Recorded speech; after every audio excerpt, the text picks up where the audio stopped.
Salut les gars, c'est Samy Garcia. Aujourd'hui, on se retrouve pour la deuxième vidéo sur les sélecteurs. Donc aujourd'hui, on va s'intéresser aux combinateurs dans les sélecteurs CSS, donc qui te permettent de combiner plusieurs sélecteurs CSS pour être beaucoup plus précis. Donc on va le voir, il y a plusieurs façons de le faire, plusieurs possibilités qui s'offrent à nous avec justement ces combinateurs.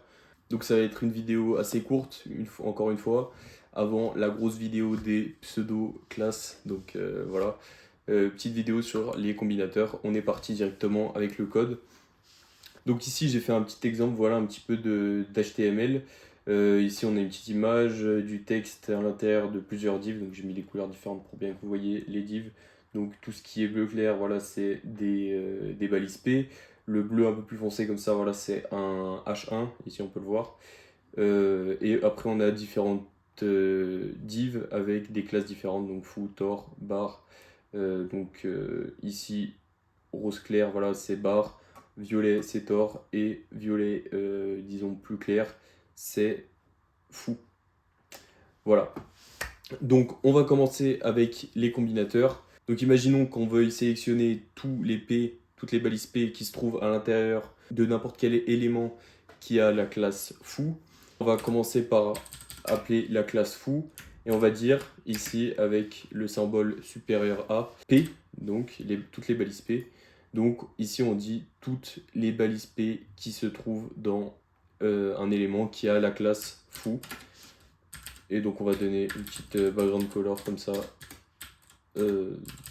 Background color. Ici on va dire red. Donc, comme on peut le voir, on n'a que cet élément qui est sélectionné. On aurait pu se dire qu'on allait avoir aussi cet élément là et cet élément là, parce qu'on peut voir ici ils sont bien contenus dans une classe foo, mais le sélecteur ici supérieur à ne sélectionne que les éléments qui sont au premier niveau à l'intérieur, que les enfants de premier niveau.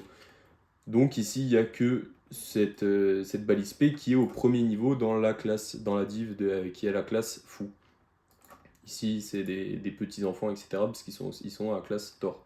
Si justement je veux sélectionner tous les éléments qui sont à l'intérieur d'une div qui a la classe foo, là, mais que ce soit enfant, petit enfant, etc. Enfin voilà, green child, green child, etc. Enfin tous les descendants de fou qui sont des éléments P, on va simplement venir mettre un espace. Et en fait, c'est le combinateur ici, espace. Donc voilà, on voit que ici tous les éléments sont, tous les éléments P contenus dans la div qui a la classe foo sont sélectionnés. Donc voilà, avec ces deux combinateurs, on a déjà fait le tour de tous les combinateurs qui te permettent d'atteindre la descendance d'un élément. Donc on peut voir qu'on peut atteindre la descendance au premier niveau ou toute la descendance. Voilà. Donc si ici par exemple je mettais un H1 aussi, voilà, ça fonctionne aussi, hein. C'est tout simple. Donc on a donc le parent, le combinateur ici, donc espace, hein, et l'enfant donc qu'on essaye d'atteindre.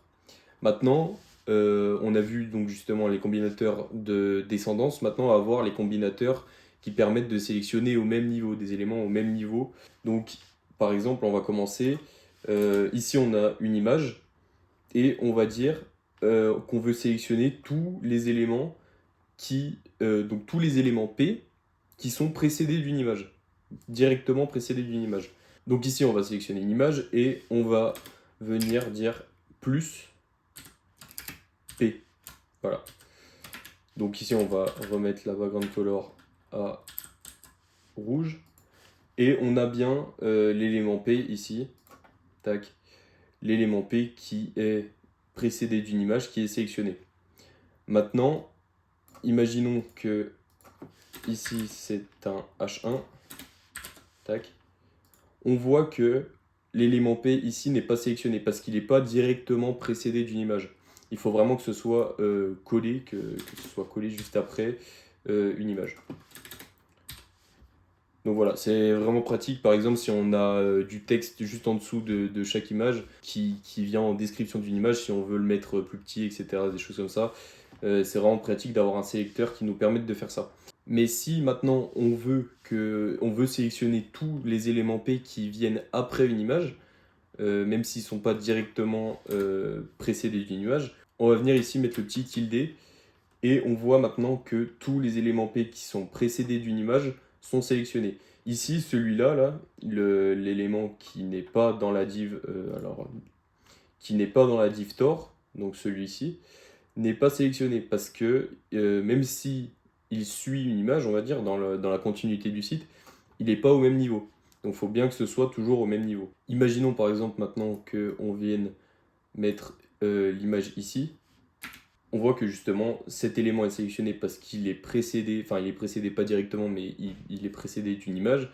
Et ces éléments P qui sont aussi précédés par une image dans la continuité du site ne sont pas sélectionnés parce que, pareil, ils ne sont pas au même niveau. Donc voilà.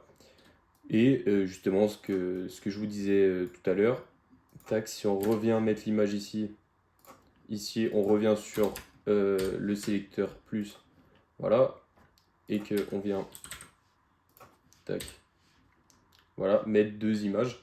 Et bah à chaque fois qu'il y a un élément qui sera précédé d'une image, bah voilà, ça, je vais pas vous expliquer les sélecteurs, hein, mais voilà, on a la capacité justement de sélectionner tous les éléments P, par exemple, dans cet exemple-là, qui sont précédés d'une image. Donc voilà, on a un peu fait le tour des combinateurs. Je vous ai dit, c'était une vidéo très courte. C'est très important de savoir bien les utiliser, mais il n'y a pas énormément de choses à savoir. Donc voilà, la prochaine vidéo sur les sélecteurs, on parlera justement des pseudo-classes. Alors là, il y aura plus de contenu. Je pense même que je vais la diviser en deux parties pour pas que ce soit un gros bloc, on va dire, indigeste. Et bah voilà, moi je vous laisse là avec les combinateurs. J'espère que j'ai été clair, que vous avez tout bien compris. Et on se retrouve à la prochaine vidéo. Ciao ciao!